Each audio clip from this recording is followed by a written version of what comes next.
bonjour. Merci d'avoir accepté notre invitation ici à Metz, au Moselle Open, où vous jouerez non pas côté court, mais côté jardin, dans le village, votre deuxième album, Lady Luck, parce que c'est la 13e édition de ce tournoi, dont la tête d'affiche est cette année Stanislas Wawrinka, dont le numéro 4 mondial, vainqueur de Roland Garros. Je vais vous proposer un échange de 13 points gagnants, 13 mots, lieux, dates sur lesquels vous serez libre de rebondir. En guise de mise en jeu, le titre d'une chanson, Ne dis rien. D'accord. Qu'est-ce que ça vous inspire? Ne dis rien, mais y a tout est dit, comme disait ma mère. Ouais, ne dis rien, c'est évidemment Anna Karina, mon père. Ouais. Et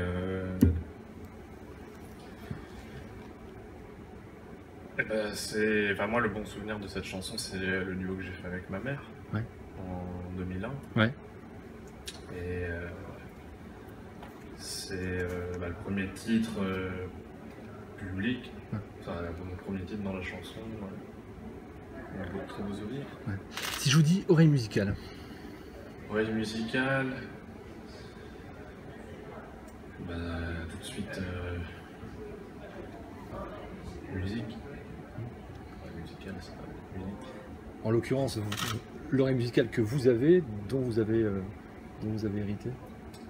Oui, ça c'est sûr, j'ai hérité de mon père, ce côté-là.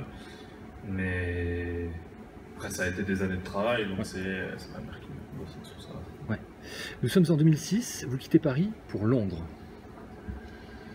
Oui, j'ai fait donc une année avant de partir aux États-Unis à Londres, où j'ai amélioré mon anglais et j'ai aussi travaillé pour continuer le conservatoire. Ouais. Alors, on traverse l'Atlantique, on est à l'automne 2007, Boston. Boston, Berkeley, College of Music, 4 ans là-bas jusqu'à 2011. Très très belle expérience.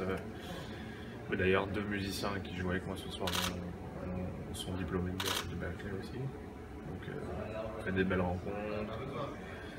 Et puis, ça bosse. Un piano droit, ce qui n'est pas le cas en l'occurrence ce soir, je crois, de la marque Bernstein, qui est très important pour vous. Oui, mon premier piano, cadeau de mon papa, qui est toujours chez moi, à la maison à Paris. Sur lequel vous avez composé cet album? Non. Quand j'ai commencé à composer, j'étais pas sur Paris. Ouais. J'étais entre New York et LA. Ouais. Août 2009, Marc Lavoine. Donc cette est la compo quand je suis seul, que j'ai composé, j'étais à Boston. Ouais. Première composition publique. On peut en avoir quelques notes? Je vous prends au dépourvu, j'avoue. Ouais.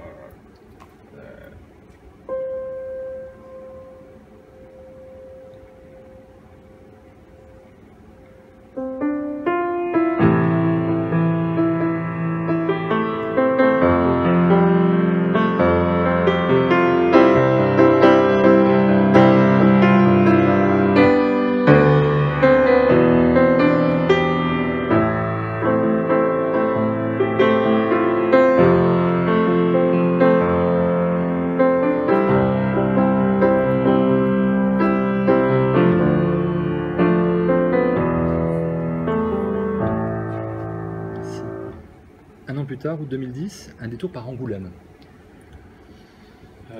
Détour par Angoulême.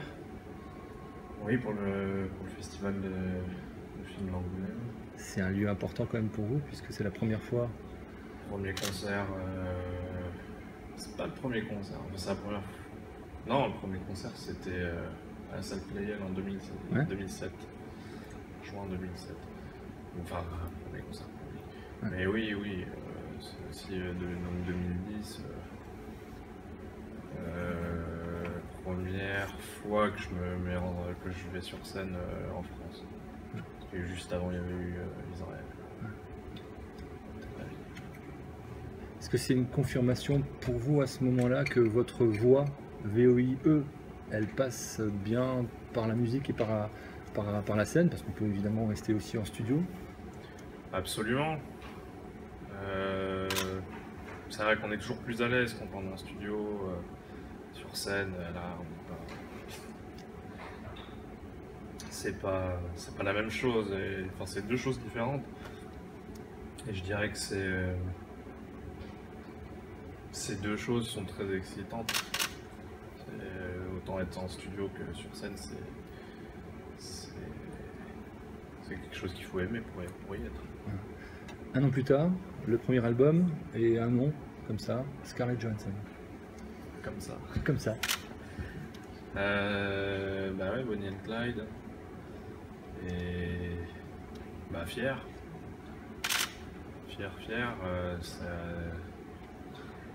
C'est une très belle collaboration, quelqu'un de très simple, avec une belle voix.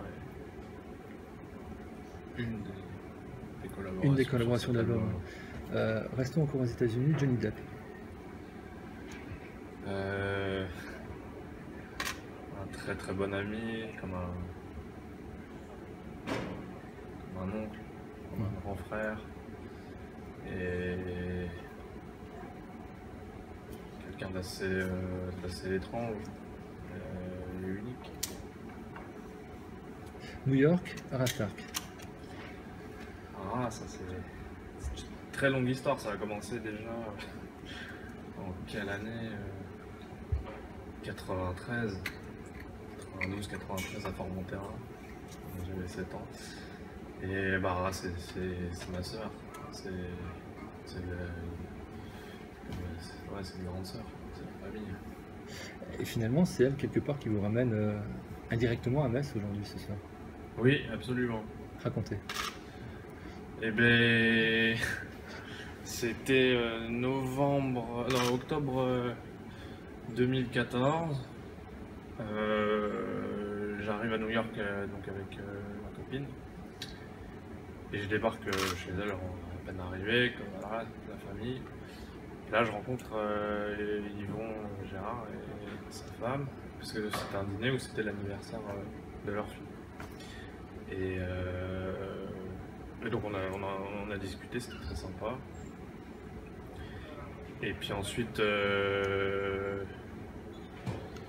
mars 2015, donc j'ai fait un concert au Royal Albert Hall, où Yvon s'est gentiment déplacé pour voir le concert, a été là pour chanter avec moi sur scène. Et puis bah, juillet, voilà, cet été, tout d'un coup, on a discuté tous les trois de éventuellement faire un concert à Metz en septembre. Et puis et voilà. ce soir, ça y est. Ouais. Lady Luck, justement, cet album. Lady Luck. Ouais. Lady Luck. Parce qu'il a déjà quelques mois maintenant. Comment il a vécu, comment il a évolué, comment vous allez le faire vivre sur scène? Comment je vais le faire vivre sur scène? Il a évolué dans le sens où il a pris de la maturité, parce que ça y est, il est sorti, il est fini. Donc c'est. Il y a des artistes qui aiment bien être très proches des arrangements du studio, de l'album, et puis finalement qui revisitent après leurs morceaux totalement. Vous êtes de quelle école plutôt? Les deux. Parce que je suis très je suis un peu un dictateur moi, dans ce qui concerne ma musique. Si tu me fais des fausses notes ou si c'est pas comme je veux, ça va pas me plaire. Mais en même temps, j'ai appris avec quelques concerts depuis à être un peu plus cool avec les musiciens, parce que c'est pas non plus, faut les respecter, hein, ils font un bon travail, et puis c'est un énorme soutien qu'ils m'apportent sur scène comme en studio. Et c'est vrai que les versions live, faut les. Alors des fois on va rester proche de la version studio, comme des fois on va un peu légèrement modifier pour rallonger la version.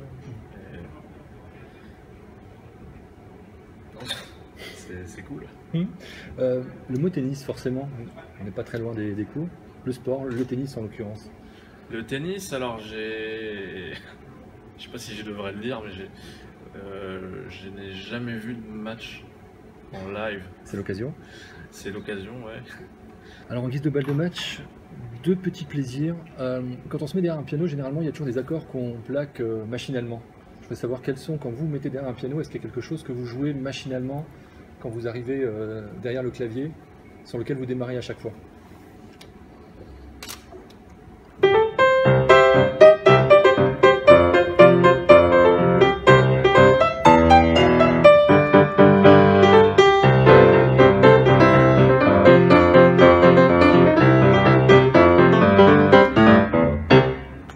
Pour finir, la variation que vous auriez aimé écrire,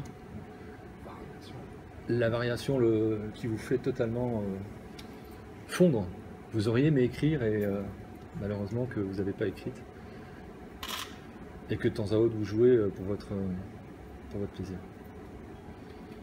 La variation, le thème. Je me suis jamais posé cette question, parce que je me suis jamais dit ah ça là j'aurais pu l'écrire. Ouais. Vous auriez aimé l'écrire en fait. C'est pas j'aurais pu l'écrire, mais j'aurais aimé l'écrire. Ouais, mais non, en général quand j'écoute quelque chose, j'aime ou j'aime pas. Ouais. Après forcément il y a plein de titres où t'aimes jouer, t'aimes écouter, ça t'évoque des choses que des souvenirs. Voilà, des souvenirs. Mais non, je me suis jamais dit. Et puis je sais pas si je me la poserai d'ailleurs. Et l'air, pour finir, l'air qui vous trotte dans la tête en ce moment. L'air qui me trotte dans la tête, Mario Bros.